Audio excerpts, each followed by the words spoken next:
नमस्कार मित्रांनो, मी किरण सर, समर high school number 11. आज आपण इंग्लिश ग्रामरविषयी चर्चा करूया. इंग्लिश ग्रामरमध्ये आजचे टॉपिक आहे प्रेपोजिशन म्हणजे शब्दयोगी अव्यय. प्रेपोजिशन म्हणजे शब्दयोगी अवयव याचा अर्थ आपण जाणून घेण्याचा प्रयत्न करूया. तर त्याचा अर्थ म्हणजे नाम, सर्वनाम किंवा नामाचे कार्य करणाऱ्या शब्दांचा दुसऱ्या कोणत्याही शब्दाशी संबंध दर्शवण्यासाठी प्रेपोजिशनचा उपयोग केला जातो. तर प्रेपोजिशन समजण्यासाठी आपण एक वाक्य घेऊया. Example, Bhargav puts the book on the table. याचा अर्थ भार्गवने पुस्तक टेबलावर ठेवले. वरील वाक्यात बुक आणि टेबलचा संबंध ऑनने दर्शविला आहे. तर ऑनला प्रेपोजिशन म्हटले जाते. प्रेपोजिशन्सने आपण स्थळ, वेळ, दिशा, गती वगैरे दर्शवू शकतो. मित्रांनो, असे बरेच प्रेपोजिशन इंग्लिश ग्रामरमध्ये असतात. तर आपण हे सर्व प्रेपोजिशन एक एक करून या ठिकाणी चर्चा करूया. पहिला प्रेपोजिशन एट, याचा अर्थ कडे. मुख्य वेळ किंवा स्थळ दर्शवण्यासाठी याचा उपयोग होतो. For example, I get up at 6 o'clock. या ठिकाणी आपण वेळ 8ने दर्शविला आहे. दुसरं वाक्य, I will meet my friend at the station. मी माझ्या मित्राला स्टेशनावर भेटेल. या ठिकाणी स्टेशन या स्थळाला 8ने दर्शविलेले आहे. लहान शहर किंवा गावाविषयी दर्शवण्यासाठी सुद्धा 8चा उपयोग होतो. For example, Rohan was born at Krishnapur. रोहनचा जन्म कृष्णपूरला झाला होता. या ठिकाणी कृष्णपूर या लहान गावाला आपण 8ने दर्शविलेले आहे. दुसरे प्रेपोजिशन बाय, याचा अर्थ द्वारा होतो.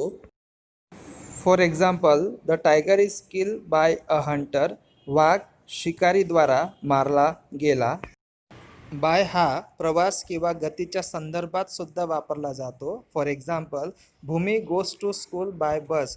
भूमी बसद्वारा शाळेत जाते. मित्रांनो, तिसरे प्रेपोजिशन आहे विथ, की ज्याचा अर्थ शी किंवा सोबत होतो. कोणत्याही साधनांचा संदर्भात विथचा उपयोग होतो तेव्हा त्याचा अर्थ शी घेण्यात येतो. For example, I write with a pen. मी पेनने लिहितो. कोणाच्या सोबत असा अर्थ पण विथ सुचवितो. For example, Manisha goes to school with Rajesh. Manisha Rajesh सोबत शाळेत जाते. पुढचे चौथ्या नंबरचे प्रेपोजिशन इन आणि इनटू. इन आणि इनटू या दोघांचा अर्थ मध्ये होतो. पण इन हा स्थिर वस्तूसाठी उपयोग होतो, परंतु इनटू हा गतिसूचित क्रियापदासोबत उपयोग केला जातो. इनचे वाक्य, for example, Deepika is in the garden. Deepika गार्डनमध्ये आहे. दीपिका या ठिकाणी स्थिर उभी आहे. तर इंटूचे वाक्य, for example, Deepak is entering in to the garden. Deepak गार्डनमध्ये प्रवेश करत आहे. या वाक्यात गतिसूचक क्रियापद एंटरिंग असल्यामुळं या ठिकाणी इंटूचा उपयोग करण्यात आलेला आहे. पाचव्या नंबरचे प्रेपोजिशन ऑन, याचा अर्थ वर असा होतो. कोणतीही वस्तूला स्पर्श करून दुसरी वस्तू त्यावर ठेवलेली असेल तेव्हा ऑन या शब्दाने ते दर्शविले जाते. ऑन हा स्थिर वस्तूच्या संदर्भात वापरतात.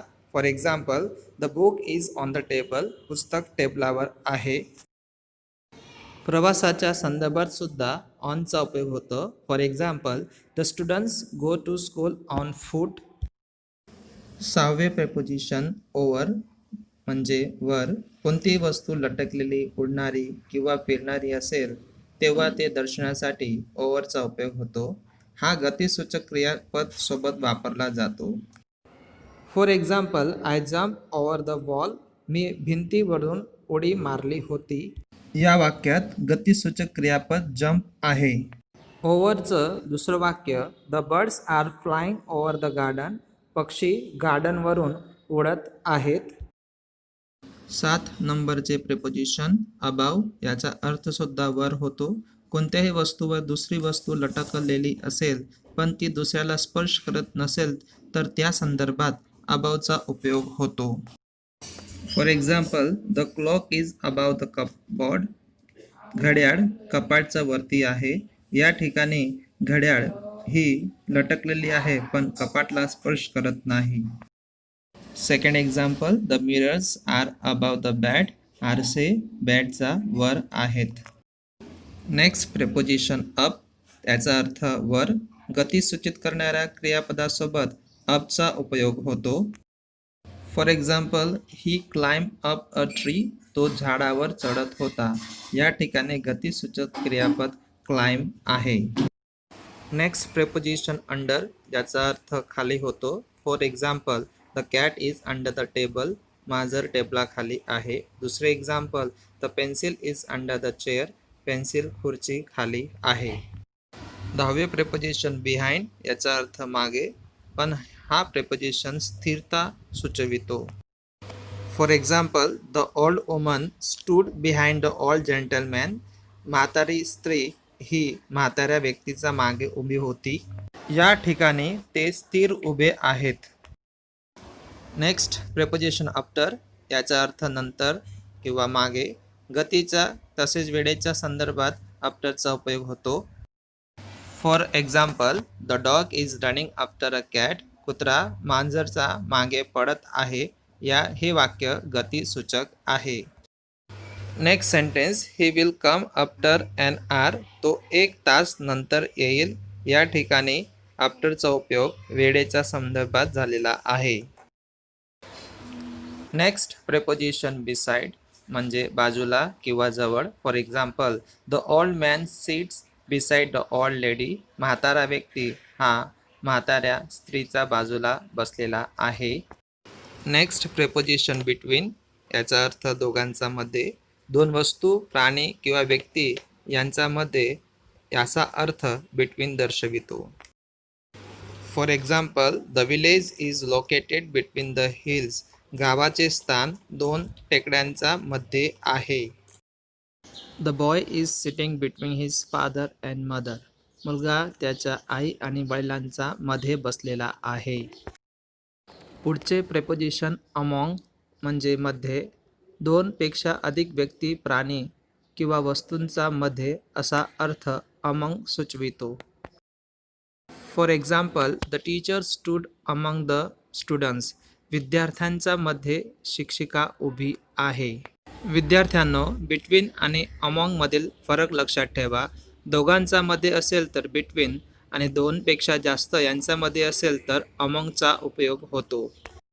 मित्रांनो, नेक्स्ट प्रेपोजिशन आहे अक्रॉस. याचा अर्थ ओलांडून. एका बाजूपासून दुसऱ्या बाजूपर्यंत ओलांडण्याच्या संदर्भात अक्रॉसचा उपयोग होतो. For example, the man ran across the road. Next preposition beyond, म्हणजे पलीकडे, दुसऱ्या बाजूला किंवा अधिकचे. For example, there is a garden beyond the river. नदीचा दुसऱ्या बाजूला म्हणजे पलीकडे बगीचा आहे. नेक्स्ट प्रेपोजिशन अलॉंग, याचा अर्थ समांतर होतो. For example, the man walk along the road. तो व्यक्ती रोडावर चालत होता. मित्रांनो, नेक्स्ट प्रेपोजिशन आहे ऑफ, की ज्याचा अर्थ चा, ची, चे असा होतो. कोणत्याही आजाराने मृत्यू झाला असेल तेव्हा ऑफचा उपयोग होतो. For example, the tiger died of canine distemper disease. वाघाचा मृत्यू कॅनाईन डिस्टेम्पर या रोगाने झाला होता. त्याचप्रमाणे ऑफचा उपयोग मालकीच्या संदर्भात सुद्धा होतो. For example, I want a peace of mind, म्हणजे मला मनाची शांती हवी आहे. नेक्स्ट प्रेपोजिशन फ्रॉम, पासून. निश्चित वेळ किंवा स्थळ पासून असा अर्थ फ्रॉम सुचवितो. For example, I went from Surat to Valsad. मी सुरतपासून वलसाडला गेलो होतो.